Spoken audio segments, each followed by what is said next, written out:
إذا الشمس كورت وإذا النجوم انكدرت وإذا الجبال سيرت وإذا العشار عطلت وإذا الوحوش حشرت وإذا البحار سجرت وإذا النفوس زوجت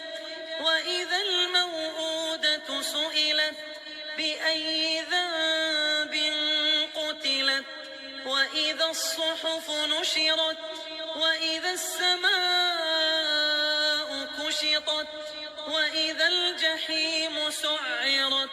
وإذا الجنة أزلفت علمت نفس ما أحضرت فلا أقسم بالخنس الجوار الكنس والليل إذا عسعس والصبح إذا تنفس إنه لقول رسول كريم ذي قوة عند ذي العرش مكين مطاع ثم أمين وما صاحبكم بمجنون ولقد